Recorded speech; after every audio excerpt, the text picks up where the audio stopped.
हैं खामोशी, लेकिन जो आंखों में दिखाई दे उसे तूफान कहते हैं।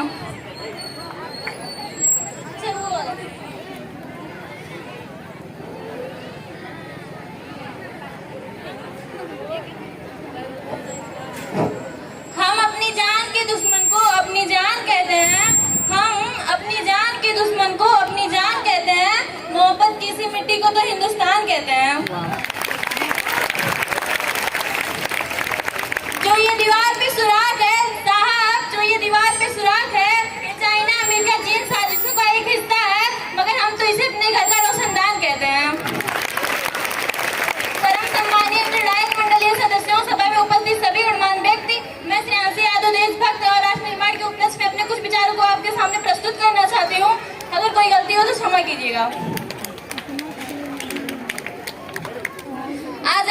आजादी का असली मकसद वही समझ सकता है जिसने कभी गुलामी की होगी, लेकिन हम तो सौभाग्यशाली हैं कि हमने स्वतंत्र भारत में जन्म लिया।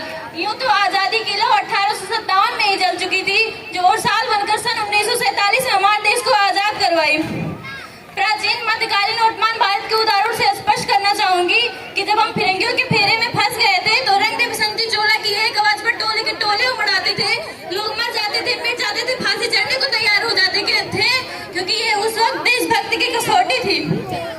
उसके बाद 62-65 युद्धों में अपना सुहाग गवा देने वाली औरतें जब घर में ये हालात हो जाया करते थे कि प्यार भी भरपूर गया, मांग का सिंदूर गया, नन्हे नौनिहालों की लंगोटियां चली गई, छोटी छोटी बेटियों की चोटियां चली गई, बाप की कमाई गई, बेटे की पढ़ाई गई, एक ऐसा विस्फोट हुआ पता ही नहीं चला, एक नहीं जिस्म की कई सारी बोटियां चली गई, और आपके लिए तो एक आदमी मरा है साहब, मेरे घर की तो रोटियां चली गई।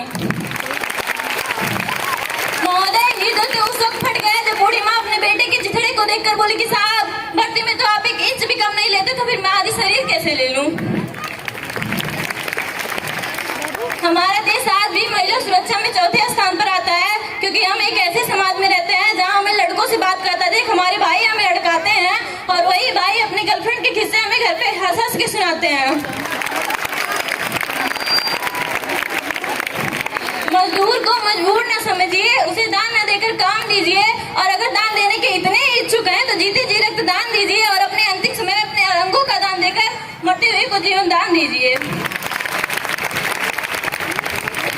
मैं ये नहीं मानती कि फेसबुक व्हाट्सएप की डीपी को 3 रंग में रंगना ही देशभक्ति है, और अगर आप इसे देशभक्ति कहेंगे तो महोदय मैं आपकी देशभक्ति है, और अगर आप इसे देशभक्ति कहेंगे तो महोदय मैं आपसे पूछना चाहूंगी कि जो बच्चा सड़क पर कड़ी धूप में नंगे पांव तिरंगा बेच रहा होता है, तो क्या वो उसकी देशभक्ति है? ये उसकी देशभक्ति नहीं, उसकी भूख की शक्ति है जो उसे ऐसा करने से मजबूर करती है, क्योंकि कहते हैं ना, न मस्जिद को जानते हैं न सिवालों को, न मस्जिद को जानते हैं न सिवालों को। साहब, जो भूख के प्यासे होते हैं ना, होते बस रोटी के निवालों को जानते हैं।